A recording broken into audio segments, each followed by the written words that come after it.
we thankfully also been able to cast like queer actors in these queer roles too, which I think is something that um, used to be something that was hard to do.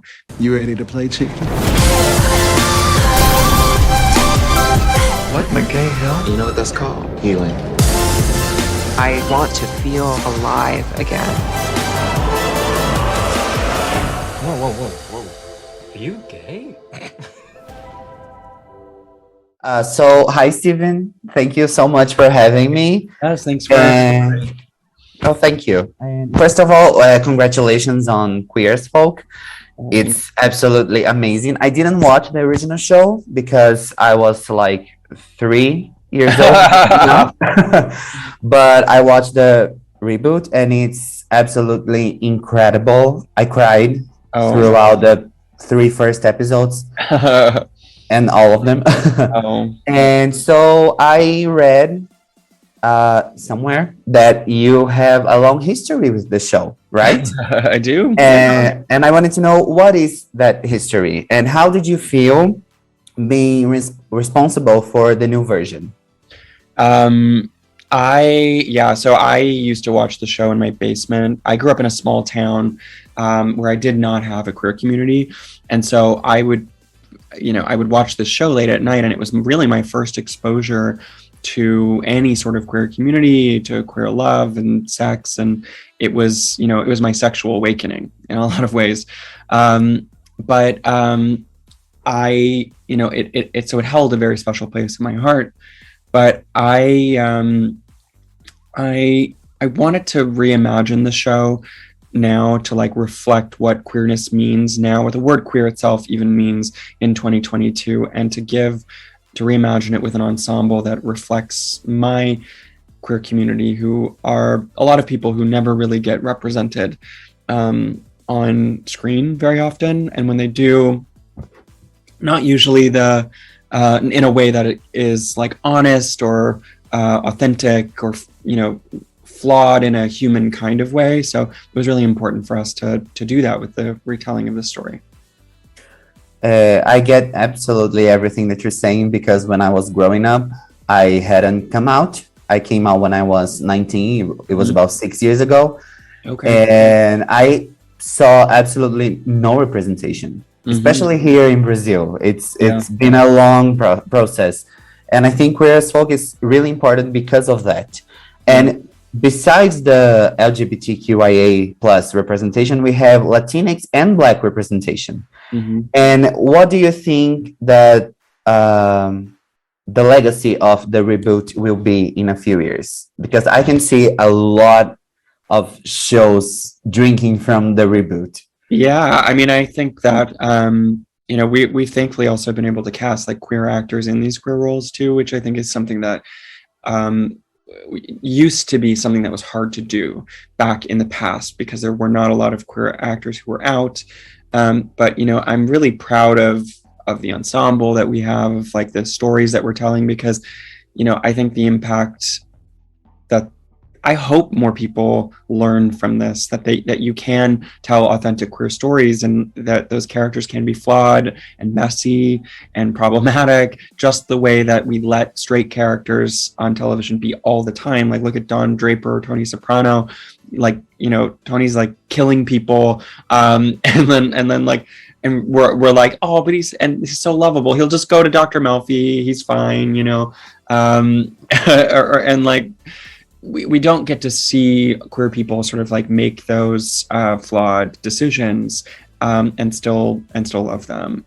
And so that was really important for us to be able to like round out these characters and not polish them off or, take their edges away, but to like reflect them for who they really are. And I hope that can be done, but that can only be done when you have queer storytellers behind the scenes and in the writing rooms, because you risk being offensive if you are doing this in a way that is inauthentic,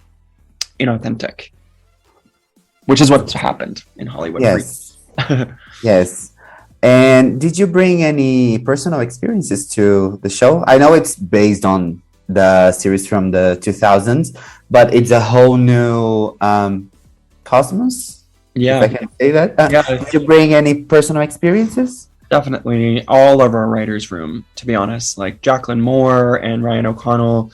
You know, we like everyone in our room brought their own experience. Des Moran, like I have to list all the writers, but they're like literally everyone put some of themselves into these characters and into the role.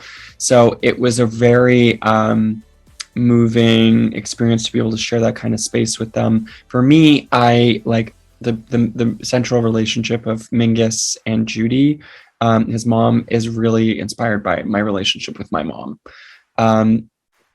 That unconditional love that I received from her, even amidst a really tumultuous like upbringing, that unconditional love, I think, saved my life so many times. And I think that I really wanted to honor that relationship. And I'm so grateful Juliette Lewis like was at the helm with Finn Argus of telling that story, because I think their relationship together is one of my favorite in the season. It's really the heartbeat of the show in a lot of ways.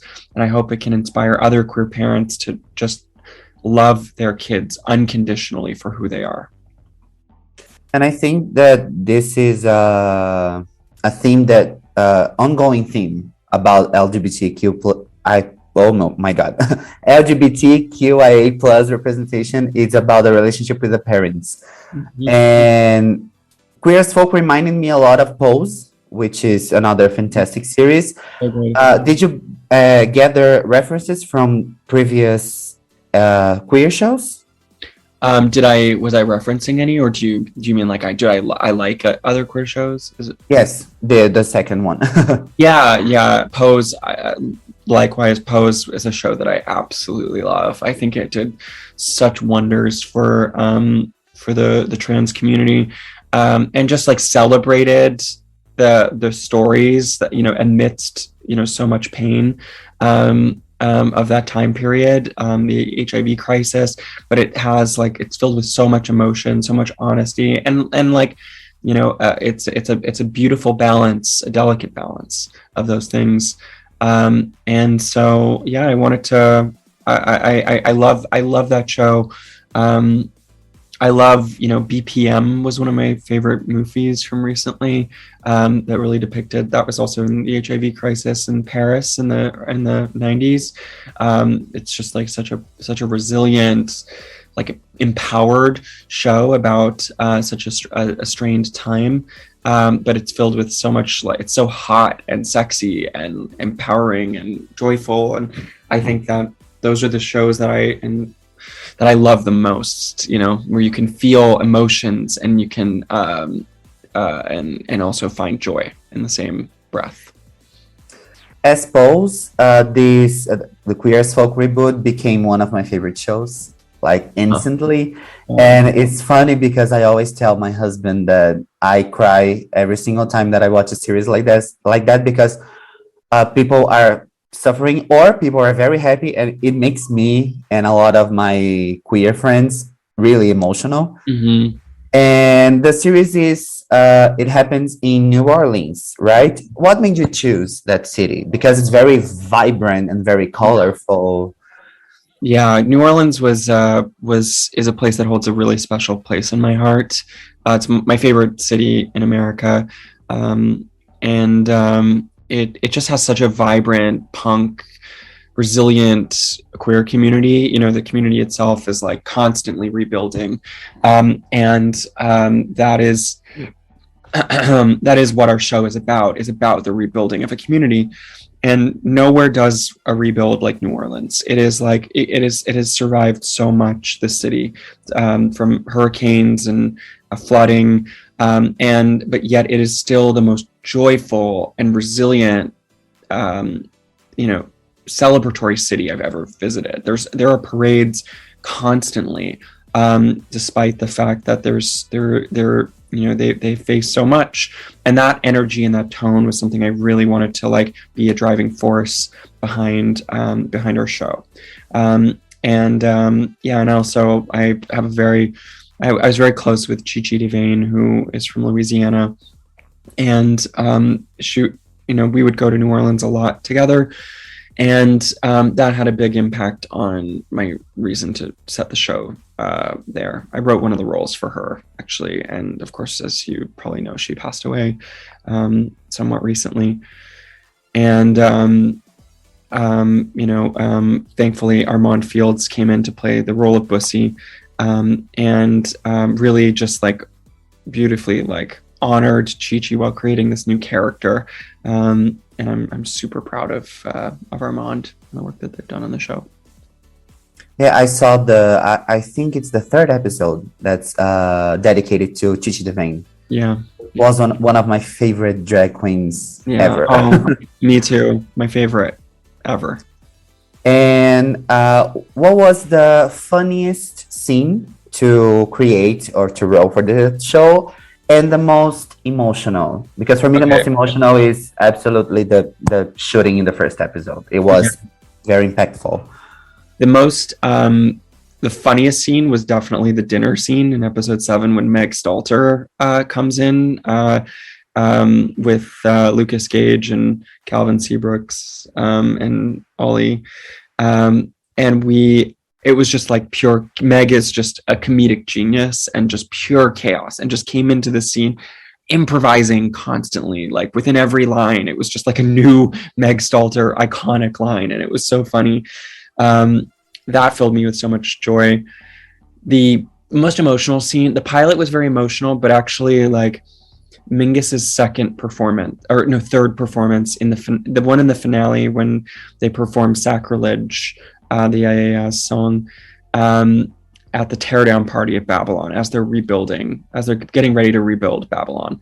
That scene, Finn just put so much emotion into that performance. It just blew me away. That like after they started filming, and we called cut, like me and Devin just went up on stage and just like we all just embraced and like held each other in this moment, because we really felt like this was such a special, beautiful moment.